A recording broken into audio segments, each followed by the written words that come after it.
Hey everybody, it's GoblinX, and welcome to my final early access sealed event of Edge of Eternities. Thanks again to Wizards of the Coast for providing me with the promotional early access event token. Without further ado, you know the drill by now. We're going into space where no magic set has gone before.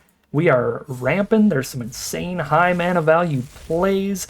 There's the void mechanic and stuff, caring about things leaving the battlefield. A lot of crazy stuff happening in this format. Like a 2-mana 3/2 can't be countered, trample, haste, creature spells you control can't be countered, and combat damage can't be prevented. This set is wild.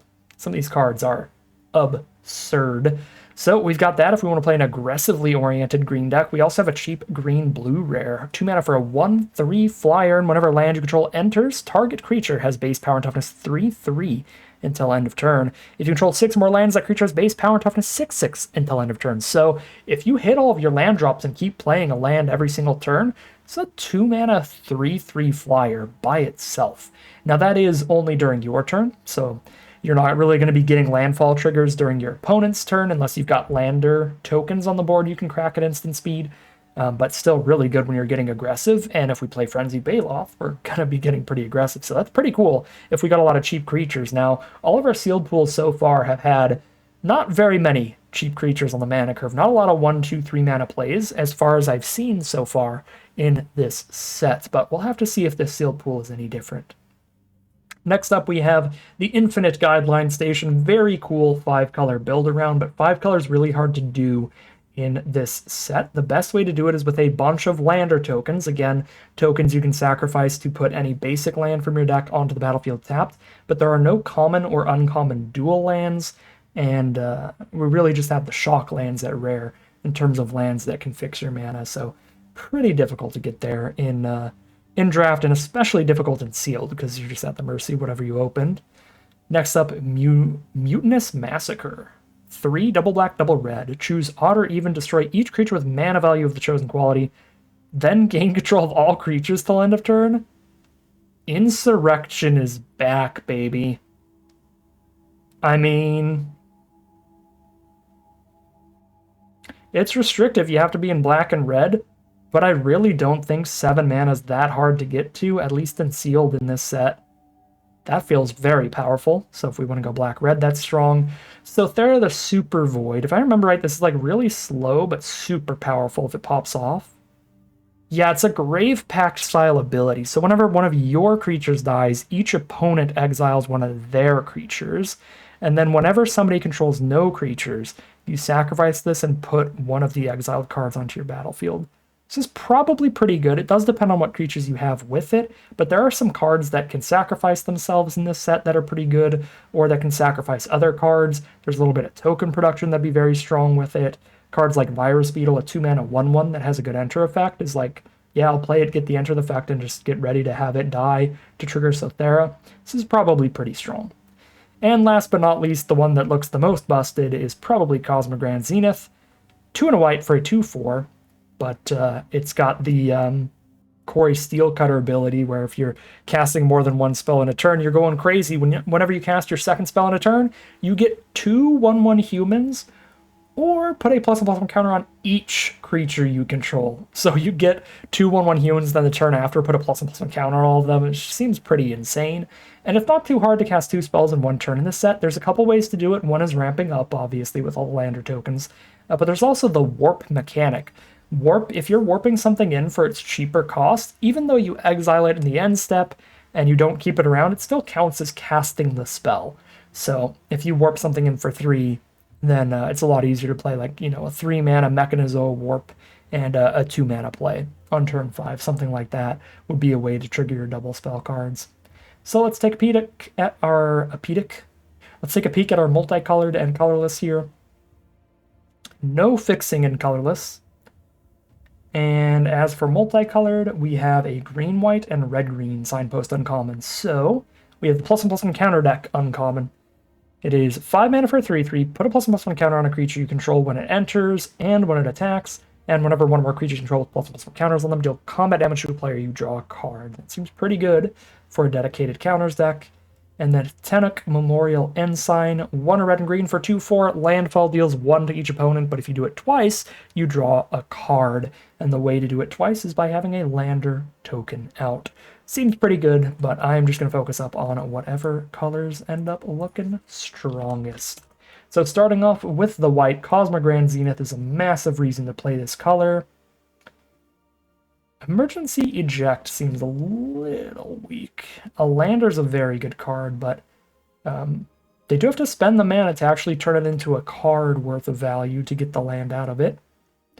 Still probably playable. But this is a format where like giving your opponent an extra land could really come back to bite you. You might help them get to their 8-drop bomb rare a little earlier playing that. I guess the idea is you wait and then use this on the 8-drop bomb rare, ideally. All Fate's Stalker seems like one of the most busted uncommons in the whole set. It does really gross things if you have other warp creatures. We don't have a lot of that in white, awkwardly, but if we have a secondary color with a lot of warpers, what you can do is warp one of your really big creatures out for the 2 or 3 mana that it costs to warp it, and then also spend 2 to warp this out. That way you exile your creature, that's just going to exile itself in the end step anyway, and then when this Stalker exiles itself in the end step, you get your other warped card back permanently. So you get a huge cost reduction on it if you do that, and then after you do all of that nonsense, you still get to play this as a removal spell and exile one of their creatures as that 4 mana 2/3 later in the game. So there's some cool, spicy looking stuff going on in the white. Not the greatest, most aggressive mana curve though, but that seems to be the case just 100% of the time in this set. So we got a couple Unravel for some good blue counter spells. Divert Disaster for filler blue counter spell. All the filler blue creatures, triple Mechanozoa. Ooh, Mechan Assembler. Seems like it could be pretty rude. Whenever another artifact you control enters, so there is going to be like one turn where you have the shields down, they can blow this up and you got no value out of it. But if it survives a turn cycle and then you just play any artifact, that's already a pretty good deal. 4/4 and a 2/2.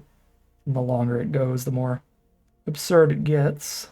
I like that. I mean, there's only that one copy though, and then it's just a bunch of fine stuff. Not that excited about the blue. Wrong button. Checking out the black. There's that Sothera that's very cool. We did not get the cheap little sack outlet 2-drop. The 2 mana uncommon that's like 3/2 and sack something for free every turn.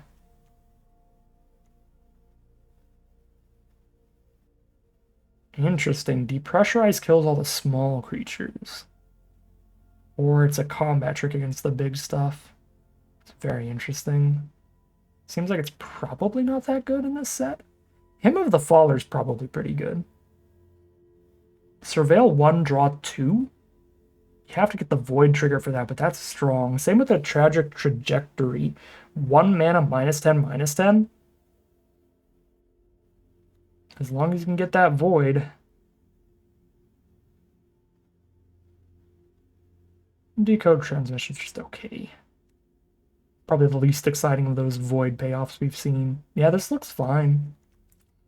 None of the stuff that's really good at killing big creatures, but still looks fine. I mean, I guess -10/-10 probably kills anything. Oh, I like this Harrier. That's really fun. If you have cards that trigger every time an artifact enters, spam your little hasty artifacts out. Cards that trigger every time you sack something. Void cards. Plays well with the Scrappers. That's a lot of mana, though. Like, if I have nothing else to do on turn 4, sure, I could attack with this, make it 2/2, sack the 2/2, draw a card. Yeah, I mean, this isn't insane. Probably don't expect to spam robots turn over turn over turn, because it's still a 2/1. It's likely to die when it attacks, but a 1 mana 2/1 doesn't need a ton of bonus effects to end up being pretty solid. So I don't mind that card. The Pangolin's fun. We got some fun little mono red artifact aggro stuff going on here. All of our red's really aggressive. This is pinging our opponent every time we play anything. This is a haster. We got decent removal. We have the Bombard here. That looks like it for the removal, though. Yeah, red looks cool. more aggro stuff than I've really seen in any color in the set so far. Last but not least, we've got our green. We do have a removal spell here with Diplomatic Relations. We have a way to blow up an artifact or enchantment as well. This is a sorcery, though, so I'm not in love with it. Not the fastest curve ever to really make the most of Frenzied Baloth aggro curve outs. But this looks like a super fine, super playable color. I think I'm just not going to play it, though. It's a little bit lighter in terms of the quantity of cards than most of our other colors, and we did play green in both of our first 2 sealed pools. So in the interest of trying out something a little different here, we will we'll go ahead and play a different color pair. Ooh, this Scrapbot actually looks great. Exile each opponent's graveyard and create a lander token. The graveyard exile probably doesn't matter, but 3 mana, 3/1, and get a lander that you can just put in any deck. Cast it for colorless mana. I like that. I'm going to play Scrapbot for sure. I've been very impressed by lander token producers. Oh man, all of our multicolor cards are green, so if I want to play a Signpost Uncommon, I have to play green again. But I literally just said I've just been doing that so much that I'd rather not.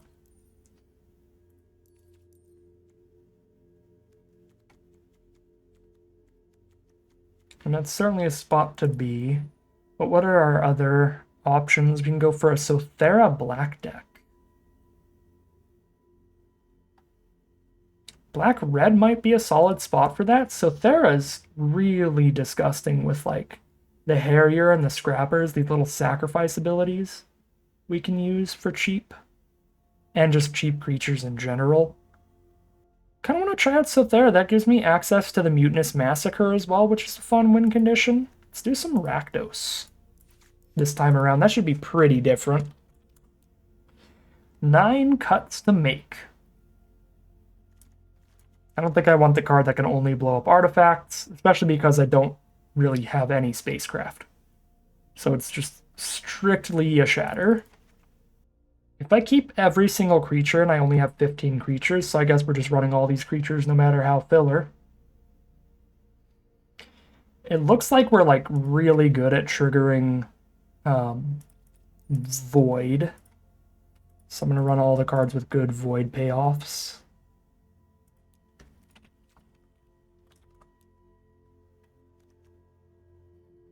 We have a bunch of Warp cards. We have some Sacrifice effects with Scrappers. We got a Harrier for that too. Some Lander tokens with a Scrap Botch and maybe a Litha Breaking. So 6 non-creatures to cut here. It's a combat tricky thing. I guess this is sort of a creature. 2 mana, discard a card, draw 2, and then for 3 mana you get a 2/2 out. Triggers all of our Void as well. I'm definitely keeping that in. Don't know about that combat trick. Depressurize seems to be our worst removal spell, but it's still interesting to me. I think Hymn of the Father is probably just a better decode transmissions for that reduced cost, plus it's Surveil, draw 2, if we Void. Which seems to be a main goal of this deck, is just trying to consistently Void anyway. I like the idea of Systems Override. Litha Breaking seems a little awkward in here, right? Like, I don't think we'll have a lot of scenarios where I want to deal 2 to every creature, because pretty much all my creatures die to that. But having the option isn't terrible, and the Lander token itself does look good in this deck. If nothing else, it triggers all of the Void, but also helps hit Massacre sometimes. I guess I should probably drop it. We're dropping 6 cards here. These would be the 6. That makes the most sense to me as a cut. Alright, sure. Some Rakdos Sacrifice, Rakdos Void stuff. Let's just call it a deck here. Hop into the gameplay and see if we can't pop things off. End the early access event with an absolute banger. Some Rakdos Void stuff with some really spicy rares. Alright, here we are on the play for game 1. Desperately need to draw a black source. But if I just draw more mountains, I can sack one looking for a swamp, which is definitely a desperation move. The goal is to draw a swamp here, but we do have a couple options if we don't. We have sack lands and we have a bombard. We do find the swamp. Get it for 2 more damage if I beckon her right now. I'd rather just play the whole Carver. Get its summoning sickness out of the way. Playing against green, splashy stuff. Command Bridge can get whatever color they need. So I can poke them for 3 more damage, or hold up Bombard. I'd rather just hold up Bombard in case they play something good here. Ooh, Endless Sands. Can exile their creatures into the sands and use this to bring them all back later. So if they have extra mana up in response to removal, they can be tucking away their creatures for a rainy day. Brood Guard Elite. So 1/1. When it leaves the battlefield, put its counters on a creature you control. Okay. I guess I kill that? Just mana efficiency, and they wouldn't have played it if they didn't have a good plan for it. Not sure what that plan is, but whatever it is not going to happen now.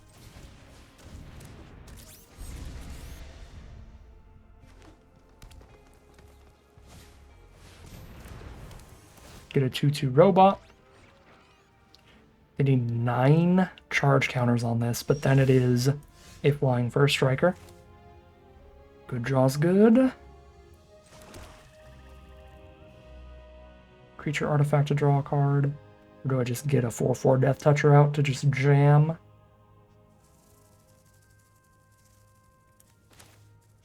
I'm gonna get ready to jam with a Death Toucher.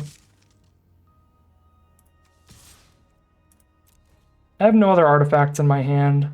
I don't love this trade, but it's the only attack that I might be able to sneak in some damage, and luckily we did. That is preferable.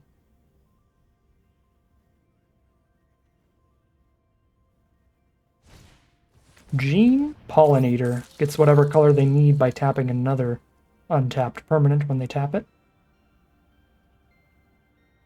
Card seems like it's going to be really nice. There's definitely some value to fixing and ramp in this format.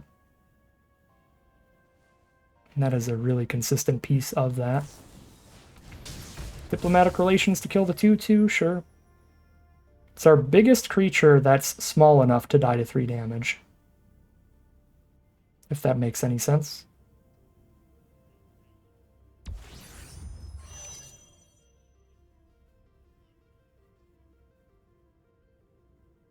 They're just stationing up the rammer. Station up for 1, but hold the 2/2 up. Okay, systems override. If we steal a spacecraft, we crew it, and then we uncrew it when we give it back. If I just have a 5th mana, I could just sacrifice it entirely. Let's see, they block there, take 1, 2, 3, 4, 5. This is going to be nice for later, but I don't think I need to just jam it right now. Because we're not lethaling them yet or anything.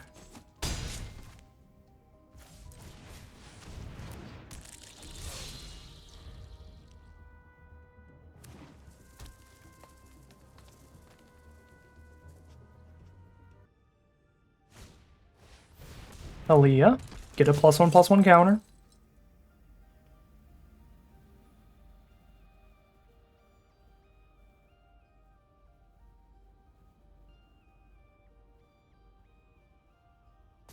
Put it on the robot.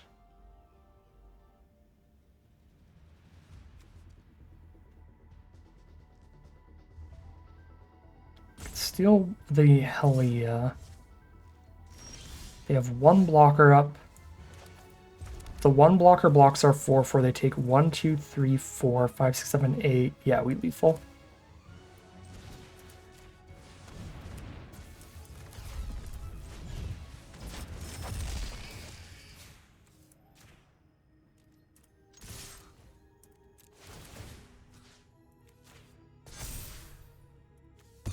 Oh, you can sack a warped in card to the swarm color. That actually seems kind of sick as an option too. There's so much little synergy that again, I'm just learning as the early access event goes on. Again, a set that when I looked at it up front, I was like, what? But the more I play it, the more I'm like, this is a real draft format. This is very interesting, gameplay-wise, mechanically. A lot of cool hidden synergies flying around, and it looks like somewhat aggressive decks could sometimes win. We go 1-0 so far as we head into game number 2. All right, here we are for game number 2. Am I going to keep monocolored hands all day? That sounds like a really bad idea, especially because Systems Override isn't really another spell, so if I don't hit a swamp, it's basically a 1-card hand here. Because Override isn't relevant till very late. Yeah, I'm going to have to take the mulligan on this one. This feels even riskier. Okay, much better. Keep 1, 2... Turn 3, maybe nothing, and then turn 4 I could warp this and play him, and then draw 2 to get back in this game. We'll see. All of this is playable with just 2 mana, so worst case scenario, we just slowly play it all out. But best case scenario, if I hit a bunch of lands, we actually do get the him plus Beckoner combo there. To trigger Void. Maybe we'll just trade a creature off. That's a much easier way to trigger Void and get the draw 2. So we're definitely not playing any creatures till main phase 2, mostly. Well, they're going to haste in. All right, I'll take 3. And then that's just 4 mana for a 3/3 haste later. Well, we've been hitting our lands. We might actually get the double spell turn 4. Why aren't you an artifact creature? I could have got a pangolin counter. Ooh, 2/3 lifelinker is actually very good in this matchup. So I would have needed double black to actually void here to warp and then play the trajectory. So because this is a sorcery, my attacks are all very bad right now. I guess I could send the Death Toucher in.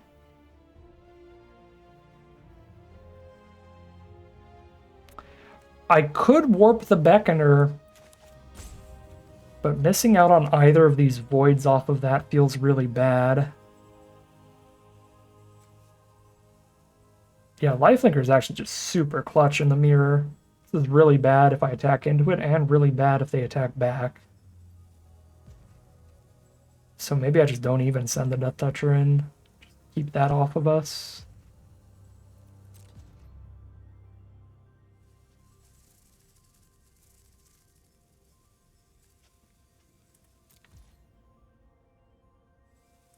Yeah, they're not going to take the trade, I think.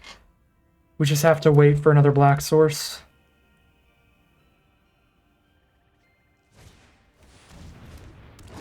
Land Seeker, they get a lander token, but they have to use it by the end of their next turn.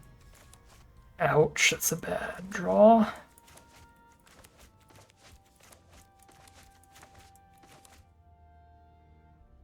Guess at this point I really don't have much of a choice but to cast one of the hymns.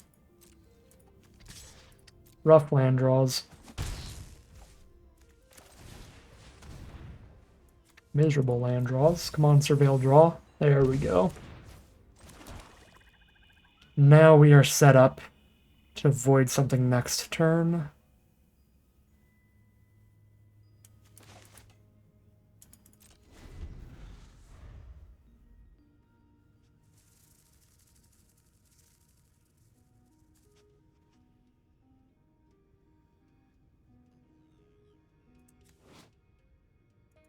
Crawler does sack a creature or artifact. They can sack that lander token since it dies in the end step anyway. If they don't need the mana. Just get the damage out of it. I probably still shouldn't have attacked with Hole Carver. I was just really praying they would take a void trade at that point. But yeah, it made their attacks significantly better. So I just put Death Toucher on the lifelinker.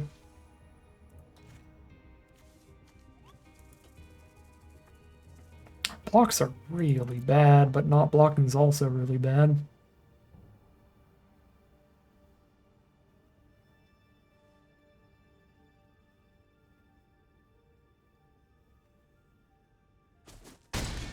Go to 8. They go all the way back to 19, and it's like I did nothing all game. Swarm color for a 2/4 flyer that sacks things to draw cards soon enough.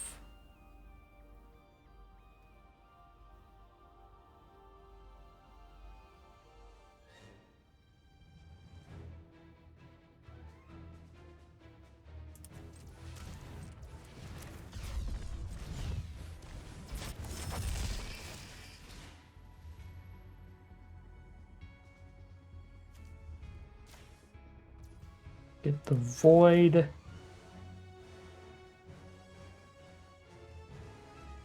At this point, the game's going to go long enough. I'm going to have to just take trades and preserve my life total. So I need to kill the Flyer or the Menace rather than the Lifelinker.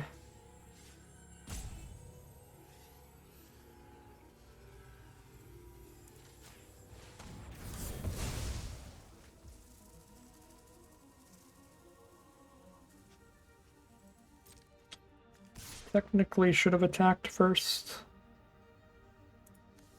So maybe they would have blocked and just let me reanimate that. Highly unlikely, but there was a chance. Maybe I just don't even attack. Honestly.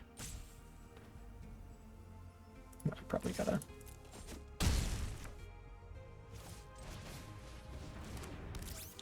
Okay.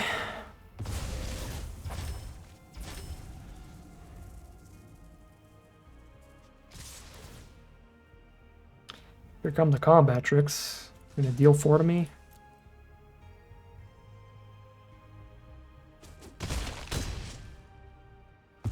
They are not gonna deal an extra 4 to me during combat, at least. Is there a fling in this format? Bell, Grav Ship. Pick somebody up from grave for later.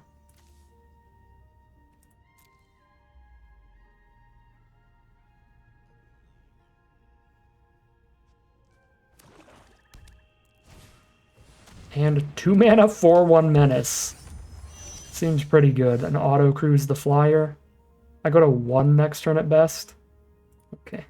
You got me. That was a brutal game. And when we had a force mulligan, it's the mirror match where our opponent had a 7-card hand and multiple lifelinkers. They were ending the game there with a 3/2 flying lifelink. It's rough stuff there. Cannot win them all. Alright, here we are for game 3. We are 1-1, and we are 3 for 3 on monocolored opening hands on our 9-8 split. Can't keep doing this to me, Arena. You can't keep getting away with this. I'm keeping this one with 2 playable spells at least, unlike last game where we had 1 castable spell on our opening 7. I mean, we won the first game with only 2 playable spells in hand on the monocolored keep. That card is very threatening on turn 1. And that draw is very bad right now. I am so doomed either way I play this.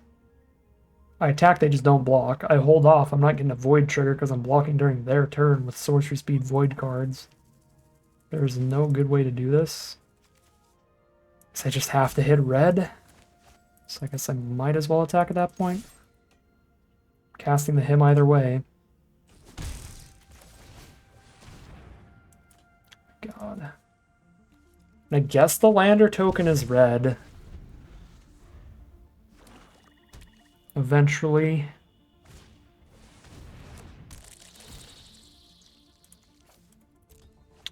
Virus Beetle is gross here, because all my creatures are 1 toughness, so it is the full 2-for-1. Where I discard a card and it's big enough to trade off. It's very relevant on this board. The countermeasure to Virus Beetles making it not a 2-for-1 is to just be in a board state where a 1/1 doesn't matter. It's pretty easy for like green decks. It's very difficult for this deck. We've got a lot of 1 toughness stuff. And then so the countermeasure to make sure Virus Beetle is still great no matter what is to have sacrifice effects in your deck. Sacrifice the Virus Beetle for something good. 3 mana to Thoughtseize, says our opponent. They get rid of our Bombard removal spell.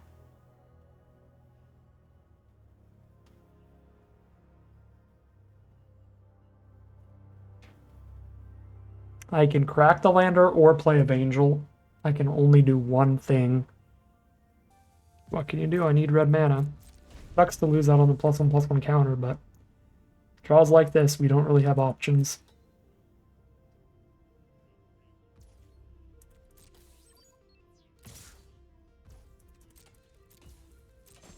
Virus Beetle MVP.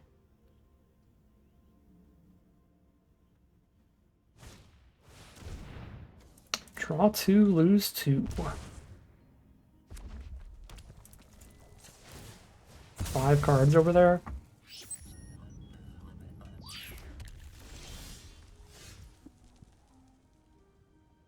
Two bodies against the Virus Beetle. I feel like those are pretty good. Just go double 2/2 here.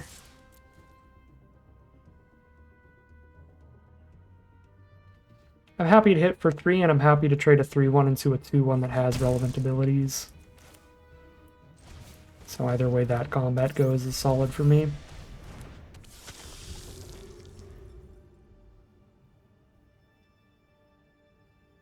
Now that I'm playing some blockers afterward.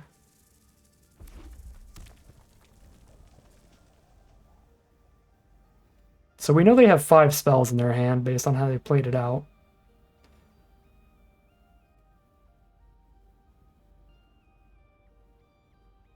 Because they've missed a land drop somewhere, so... I guess this could have drawn 2 lands and they top decked a 3rd, but they have at least 4 spells in hand.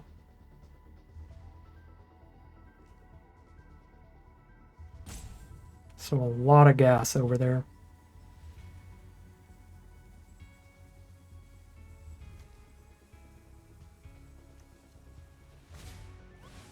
Weapons manufacturing. Whenever a non-token artifact control enters, create an artifact token named Munitions with when this token leaves, it deals 2 to any target. I wish it was Musicians. Just get to make a whole marching band. So if they get a sacrifice outlet, we're dead. Because they're on an artifact-heavy color pair. Moxite and work my way towards 7 mana for Massacre. It's my hopeful win con. Play this, sack the color, hope that we hit land 5. And then that gives me the mana to then sacrifice this for a counter on Evangel. Maybe I'm supposed to just put a counter on Pangolin, though.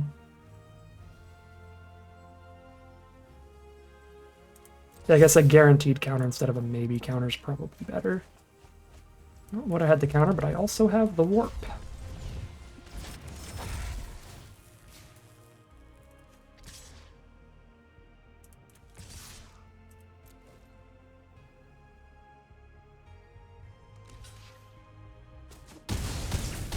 Them to 8. 8's getting real low for Mutinous Massacre.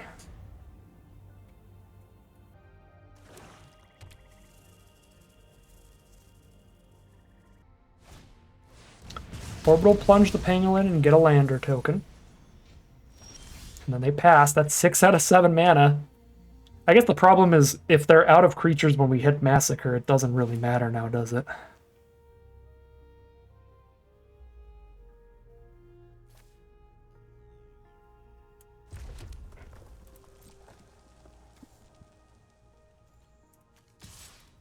Go, Evangel, go.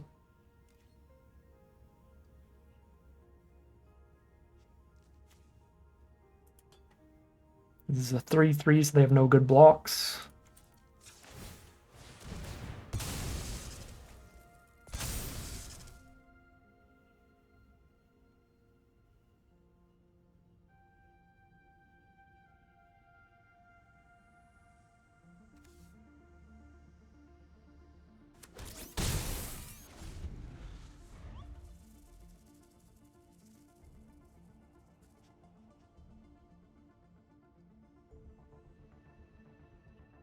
This card seems really hard to beat.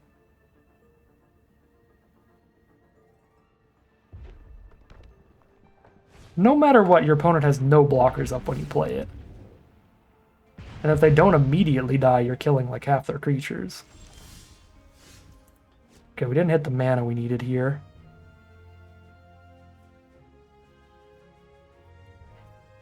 So there is kind of nasty.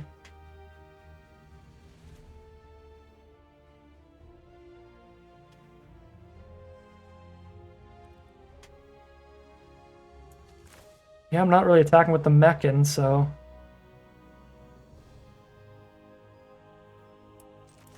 This makes Hole Carver attacks pretty gross.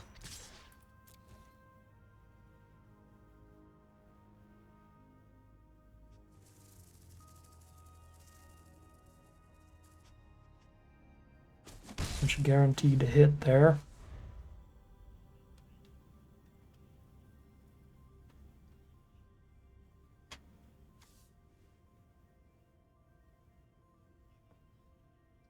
We're really just waiting for land 7, and then we auto win off the Massacre as the plan. Oh my god.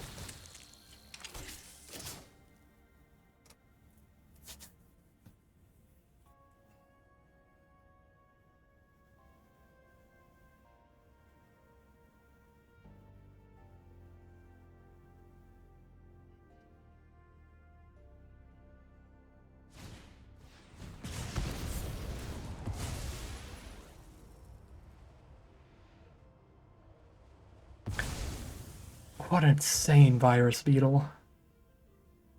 Make me discard Mutinous Massacre and then have the 1/1 on board to have an exile ready for Sothera to blow up one of my creatures. That's so disgusting. Go to 9.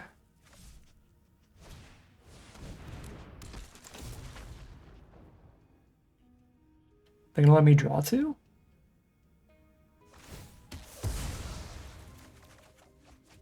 Draw 2?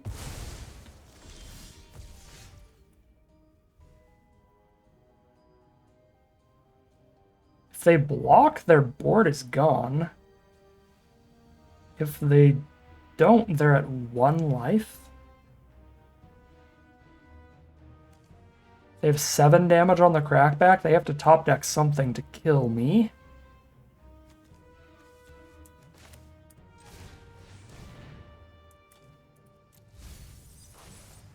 Oh my god. I don't have a 7-drop in my hand anymore, Arena. I don't like these jokes. Okay. So Thera MLG? Still get the win?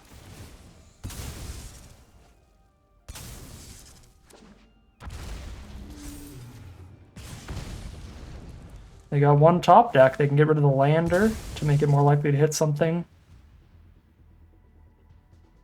good.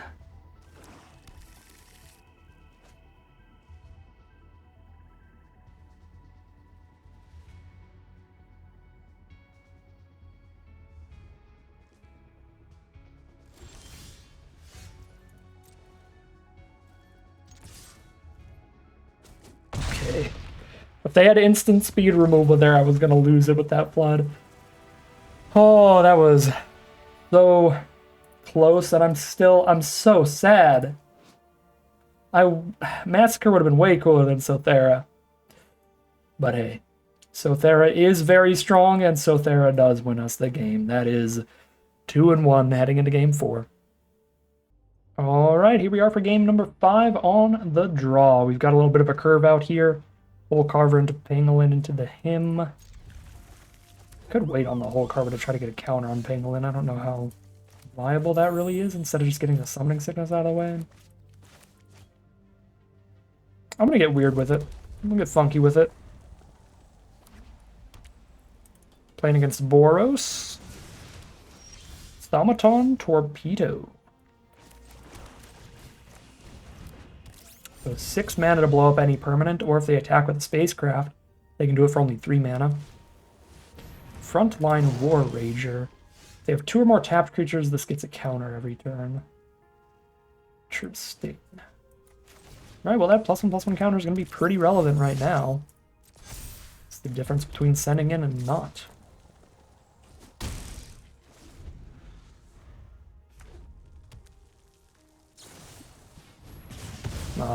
Still exactly small enough to die to the maneuvers without a spacecraft on their board.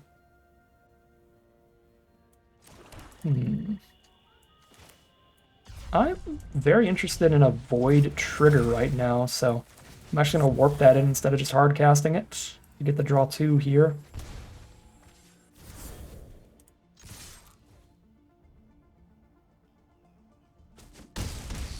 They're down to 13.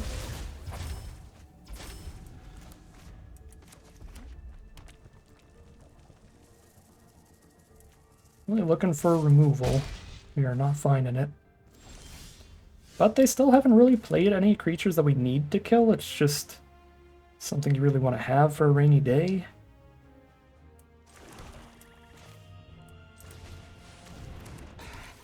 Weird stuff, but we stay jamming. They're down to 9.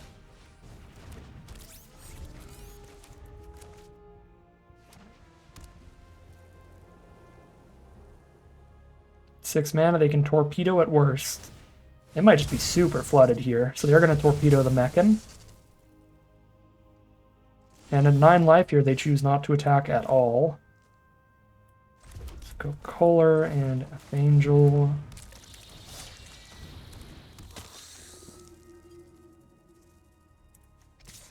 Get to keep poking for one with the Death Toucher at least.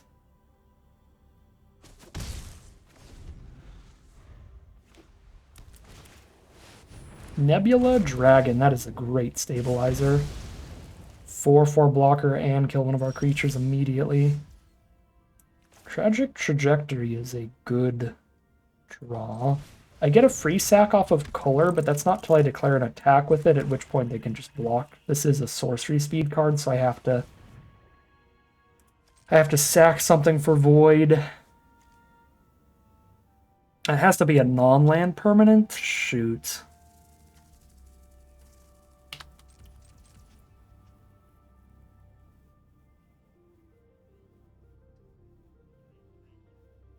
I guess I have to sack Hole Carver if I want to kill Nebula Dragon right now.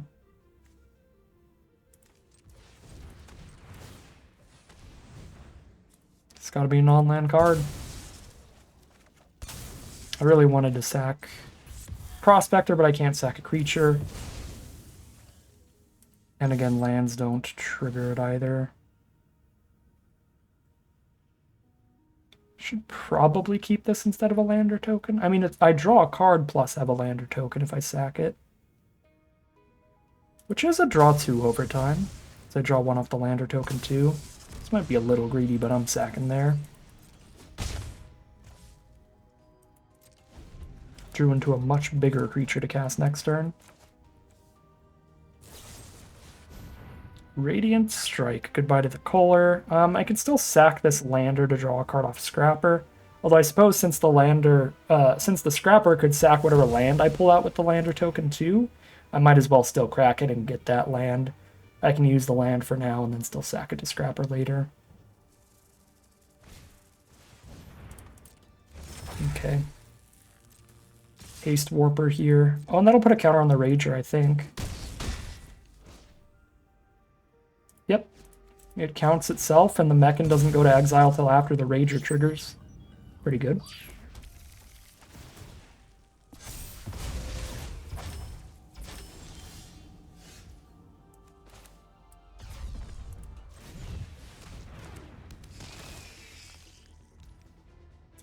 I have to choose between hitting for 3 or drawing 1. They're at 9. I'm going to hit for 3. My god, I've been reading this wrong the whole time. I keep thinking that thing's a 5/4. Oh my god, I'm dead in 2 swings.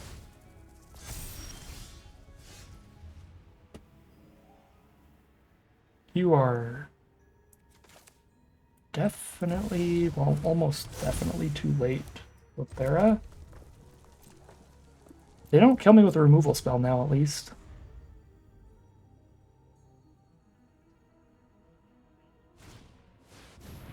Oh god. They get another 2/2 every end step. And then they also have the 1-mana creature to just exile that to Sothera. Creature doesn't matter. So I get a 3-power Scrapper.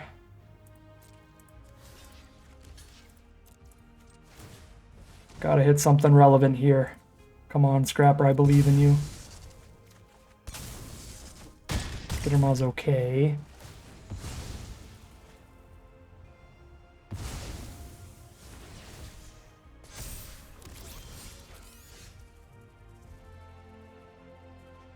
I think we just hit a really bad clump of lands too early this game.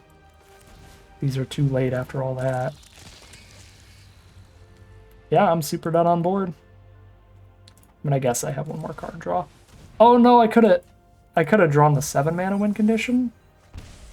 I didn't anyway, so I would have lost regardless. It's possible I punted by playing Skittermaw first. If the 7-mana win con was on top, I would have had exactly enough mana to draw a card and then have the 7-up to play it, but it was not to be. Pretty rough draws in the end of that game. Gonna take it from us, and we are 2-2 heading into game 5. Alright, this is probably our best opening hand of the day. It's one of the better ones for sure. We've been getting a lot of mono-colored openers. Curve out with the Pangolin here. Gonna miss out on some artifact triggers, because I think we just want the lander ASAP. Playing against a white deck. This feels like how it always works. But we're playing against so many like low curve aggro decks today, but our first 2 sealed to be played against a lot of really slow mirror matches. This deck is trying to prey on the slow decks. The super slow spacecrafty ramp decks.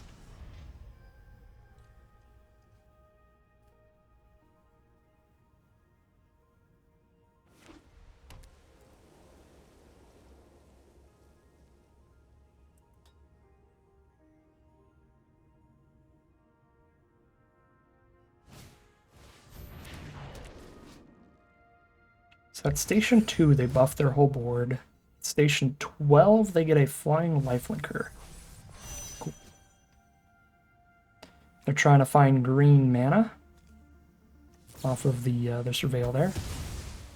Ooh, and then a really efficient removal spell. 1 mana, 2 damage. Very narrow, though. 2 damage to a tapped creature. Okay. 4 mana, 4/4. Beat down.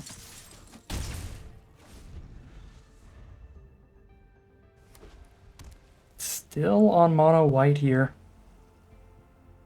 No forest in sight yet.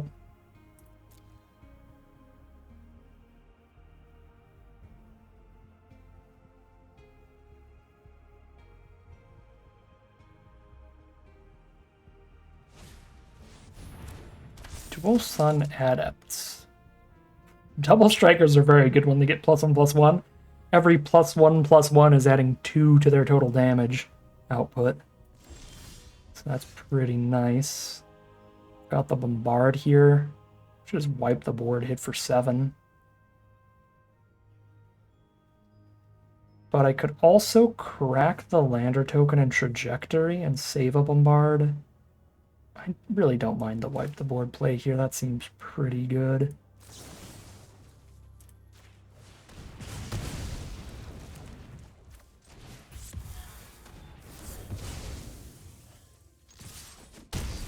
They're down to 8.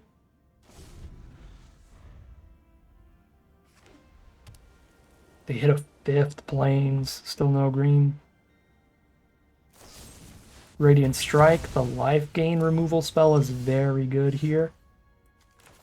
Play Skittermaw and Prospector, or I could play just the Skittermaw and get a counter on it with this Lander token, but we'll play both.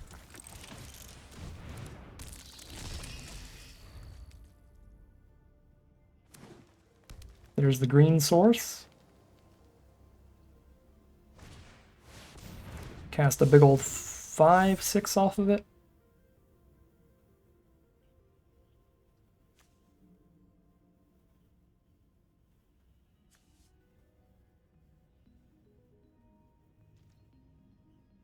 Guess they misclicked. They didn't even put a counter on itself there. 5 toughness blocker. Kind of feel like I just send everybody in, put them to 4. I could hit them for 2 and put them to 6 without losing a creature, though. I lose a 3/1 to put them to 4. Yeah, I guess. We'll just menace in there.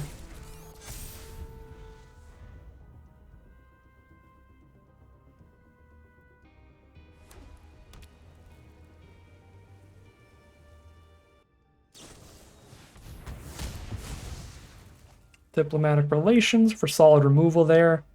They also get a vigilant swing here, while still having the blocker up for next turn.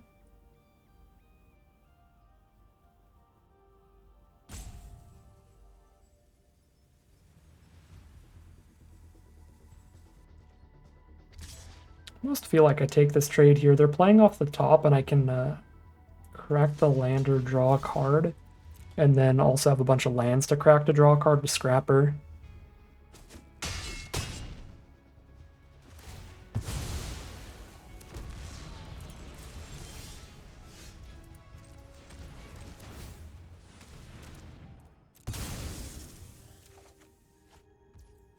Good draw.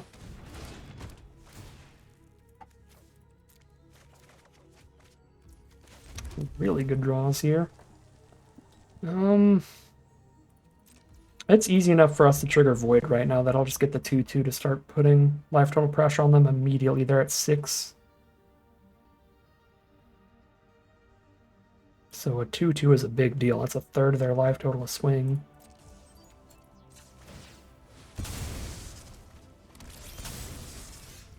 Okay. Have them here.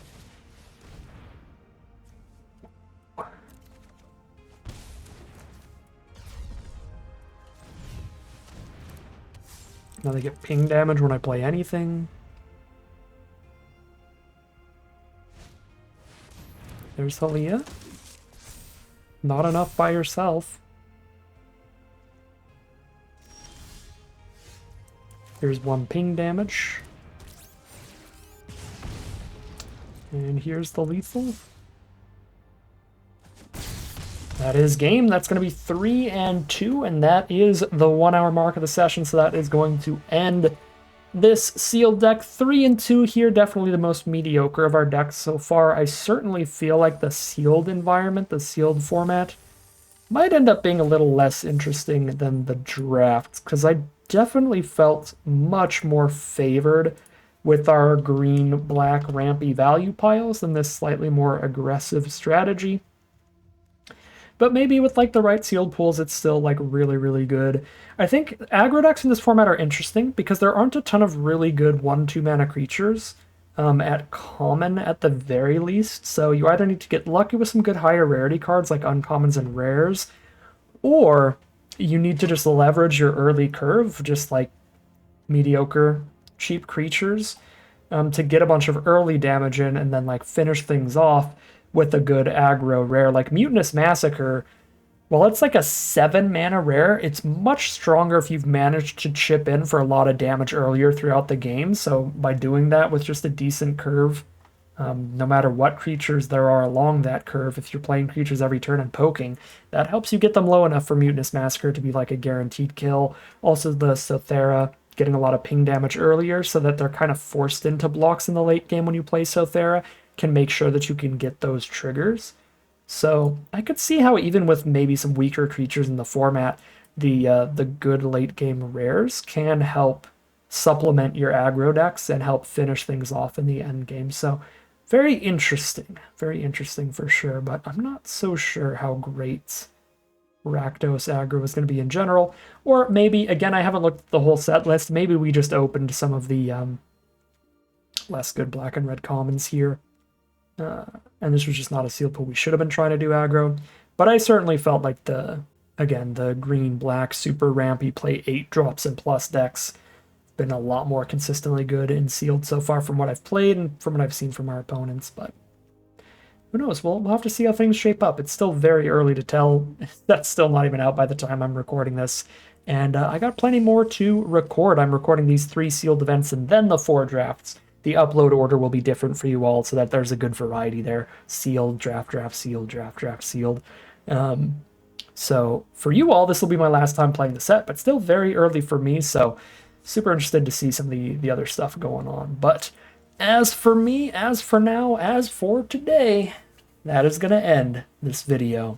As always, I'd like to thank my patrons and YouTube members for their support, as well as you for watching the video. If you enjoyed it and you're interested in seeing some more like it, you can always like, comment, and subscribe to tell the YouTube algorithm to send you some more in your recommended feed. If you'd like to catch me live, you can check out the Twitch channel in the link in the description below. And if you'd like to support the channel directly, you can check out the Patreon link in the description below. But other than that, as always, thank you very much for watching, and I'll see you again soon for some more Magic Arena.